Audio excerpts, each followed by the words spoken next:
ఎలాంటి మినప్పప్పు లేకుండా ఇన్స్టెంట్గా 10 నిమిషాల్లో ఈ దోశలు చేసేసుకోవచ్చు. చాలా అంటే చాలా బాగుంటాయి. ఇవి ఏం దోశలో తెలుసా? బియ్యం పిండితో చేసిన దోశలు. మరి బియ్యం పిండితో దోశలు ఎలా ఏంటనేది మీకు చూస్తేనే కదా అర్థమవుతుంది. లేట్ ఎందుకు, ఇంకా వీడియోలోకి వెళ్ళిపోదాం పదండి.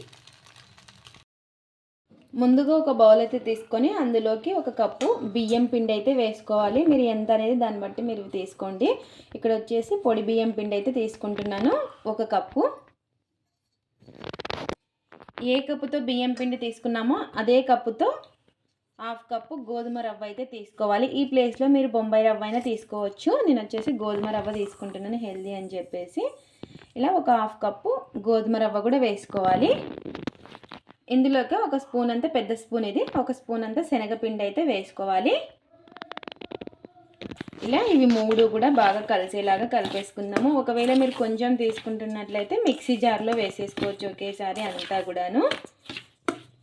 ఇలా మొత్తం ఒకసారి కలిపేసుకొని ఇందులోకే ఒక స్పూన్ అంతా కొంచెం ఇలా నూనె అయితే వేసుకోవాలి. కొంచెం ఒక చిన్న స్పూన్ అంతా ఇలా నూనె వేసుకొని ఒకసారి బాగా కలిపేసుకోవాలి. మీరు కొంచెం చక్కెర వేసుకోవచ్చు, కలర్ బాగా వస్తాయి. ఇలా నూనె వేసేసుకొని ఒకసారి బాగా కలిపేసుకోవాలి. ఇలా కలిపేసుకున్నాక ఇందులోకి పెరుగు అయితే వేసుకుందాం. సేమ్ మనం ఏ కప్పుతో తీసుకున్నామో అదే కప్పుతో హాఫ్ కప్పు పెరుగు లేదా పావు కప్పు అయినా వేసుకోవచ్చు. పెరుగు వేసుకుంటే టేస్ట్ చాలా బాగుంటాయి. మనం ఇన్స్టెంట్గా చేసిన టేస్టీగా ఉంటాయి అన్నమాట. ఇలా పెరుగు కూడా వేసుకొని ఒకసారి మొత్తం కలిసేలాగా కలిపేసుకోవాలి. ఇప్పుడు ఇందులోకి నీళ్ళు వేసుకుందాం. ఇంకా చాలా అంటే చాలా బాగుంటుంది ఈ రెసిపీ వచ్చేసి.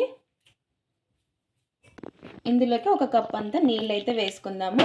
నీళ్ళు వేసుకొని మళ్ళీ ఒకసారి బాగా కలిపేసుకోవాలి. ఇలా కలిపేసుకున్న దాన్ని ఇంకా మిక్సీ జార్ తీసేసుకొని మిక్సీ పట్టేసుకోవడమే.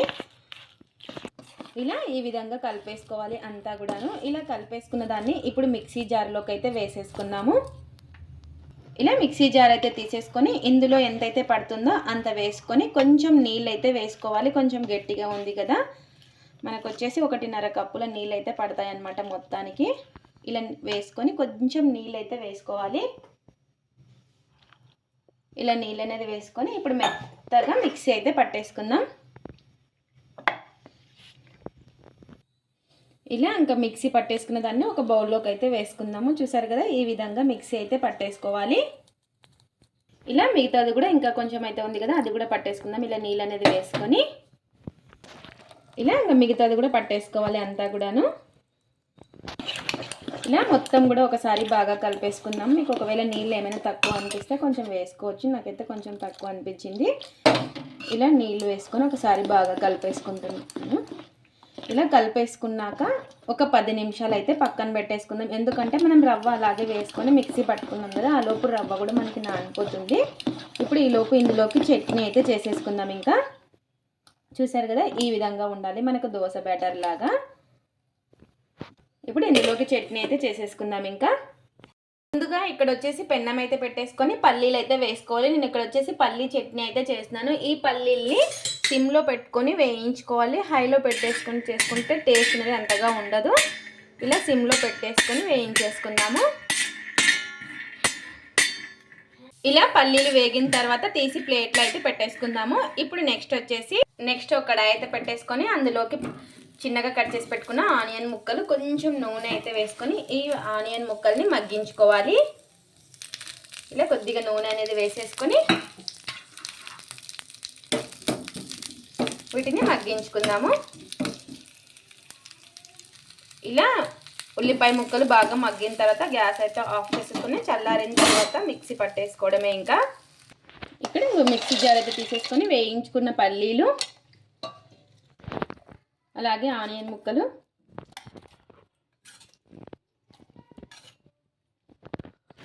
రుచికి సరిపడినంత ఉప్పు, అలాగే కొద్దిగా చింతపండు, అలాగే నీళ్లు వేసుకొని ఒక స్పూన్ అంత కారం, స్పైసీని బట్టి కారం అనేది వేసుకోవాలి. ఇలా నీళ్ళు అనేది వేసేసుకొని ఇంకా మెత్తగా మిక్సీ పట్టేసుకోవాలి. ఇలా ఈ విధంగా మిక్సీ అయితే పట్టేసుకోవాలి. ఇందులోకి అయితే పోపు అయితే పెట్టేసుకుందాము. ఇక్కడ వచ్చేసి జీలకర్ర, ఆవాలు, కరివేపాకు, నూనె వేసేసుకొని ఇంకా పోపు అయితే పెట్టేసుకోవడమే. ఇలా ఇంకా పోపు కూడా పెట్టేసుకుంటే మనకి చట్నీ అనేది రెడీ అయిపోతుంది. చట్నీ అయితే రెడీ అయిపోయింది. ఇంకా ఇక్కడ వచ్చేసి రవ్వ కూడా నానిపోయి ఉంటుంది. ఇంక ఇప్పుడు దోశ అయితే వేసేసుకుందాం వెంటనే. ఈ చట్నీ చాలా టేస్టీగా ఉంటుంది. ఇంకా ఇక్కడ వచ్చేసి 10 నిమిషాల తర్వాత చూడండి మనకి చట్నీ రెడీ అయ్యేలోపు రవ్వ కూడా నానిపోయి ఉంటుంది. చూసారు కదా. ఇప్పుడు ఇందులోకి రుచికి సరిపడినంత ఉప్పు, ఒక 1/2 టీ స్పూన్ అంతా వంట సోడా. ఇన్స్టెంట్గా చేస్తున్నాం కాబట్టి వంట సోడా అయితే వేసుకోవాలి. ఇలా వంట సోడా కూడా వేసేసుకొని ఇవి రెండు కూడా బాగా కలిసేలాగా కలిపేసుకోవాలి.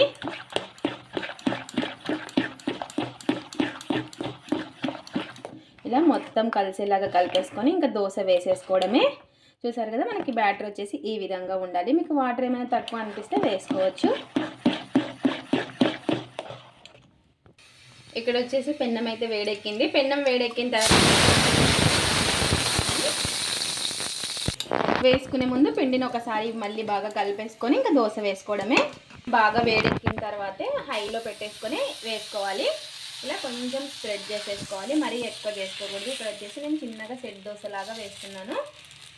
ఇలా ఈ విధంగా స్ప్రెడ్ చేసేసుకోవాలి. చూసారు కదా హోల్స్ అనేవి ఎంత బాగా పడుతున్నాయో. చాలా టేస్టీగా ఉంటుంది ఈ దోశ వచ్చేసి. ఇంకా కొంచెం ఈ విధంగా నూనె అయితే వేసుకుందాం. నూనె లేకపోయినా కూడా వస్తాయి. ఇలా నూనె అనేది వేసుకొని ఇంకోసారి అయితే తిప్పేసుకుందాము. చూసారా చాలా ఈజీగా వస్తాయి దోశలు వచ్చేసి మనకి. ఇలా ఇంకోసారి అయితే తిప్పేసుకుందాము. చూసారు కదా కలర్ కూడా ఎంత బాగుందో. ఇలా రెండు వైపులా బాగా కాల్చుకోవడమే. ఇలా ఇంకా రెండు వైపులా బాగా కాల్చుకొని తీసేసుకోవడమే. చూసారు కదా ఎంత బాగా వచ్చిందో. స్పాంజీగా దోశ అయితే రెడీ అయిపోయింది. అలాగే వేసుకుందాము. ఎలా కావాలి అంటే అలా వస్తాయి ఈ దోశలు. మనకి క్రిస్పీగా కావాలి అంటే క్రిస్పీగా కూడా వస్తాయి. ఇలా కొంచెం ఈ విధంగా స్ప్రెడ్ చేసేసుకుందాము. హైలో పెట్టుకొని వేసుకోవాలి.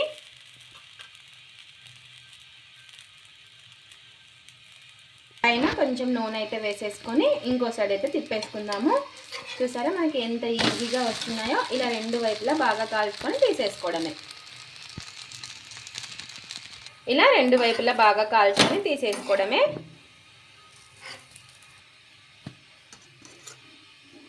ఇప్పుడు ఇలా వేసుకునే ముందు ఒకసారి బాగా కలిపేసుకొని ఒక గరిట పిండి అనేది వేసుకొని ఇలా పెద్దగా స్ప్రెడ్ చేసేసుకోవాలి.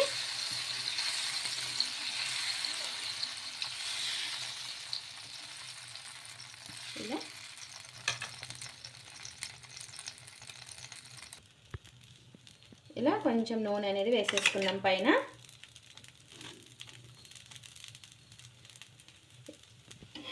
ఇలా ఒక సైడ్ బాగా కాలిన తర్వాత చూసారా ఎంత ఈజీగా వస్తుందో. ఇంకో సైడ్ అయితే తిప్పేసుకోవడమే. ఇలా రెండు వైపులా కాల్చుకొని తీసేసుకోవడమే. ఎంతో టేస్టీగా ఉండే బియ్యం పిండితో దోశలు అయితే రెడీ అయిపోయాయి. ఇంకా ఇందులోకి చట్నీ అయితే చేసుకున్నాం కదా. ఆ చట్నీలోకి అయితే టేస్ట్ అయితే చూసేద్దాం. చూసారు కదా ఇది వచ్చేసి మనం క్రిస్పీగా అయినా చేసుకోవచ్చు. మీడియం ఫ్లేమ్లో పెట్టుకుంటే క్రిస్పీగా అవుతుంది. లేదా ఇలా స్పాంజీగా చూసారు కదా ఎంత బాగా వచ్చిందో. చాలా అంటే చాలా బాగుంటాయి ఈ దోశలు వచ్చేసి. నోట్లో పెట్టుకుంటే కరిగిపోయేలా ఉంటాయి. ముసలి వాళ్ళు కూడా చాలా ఈజీగా తినేస్తారు. ఇది ఫ్రెండ్స్ ఇవాల్టి వీడియో. మా వీడియోస్ కనుక మీకు నచ్చినట్టయితే లైక్ చేయండి, షేర్ చేయండి, కామెంట్ చేయండి, సబ్స్క్రైబ్ చేసుకొని స్కిప్ చేయకుండా పూర్తి వీడియో చూడండి. చూసిన వాళ్ళు ఒక లైక్ అయితే చేయండి. అలాగే బియ్యం పిండితో దోశలు ట్రై చేసి ఎలా వచ్చాయో కామెంట్ అయితే పెట్టండి. Thanks for watching. Bye bye.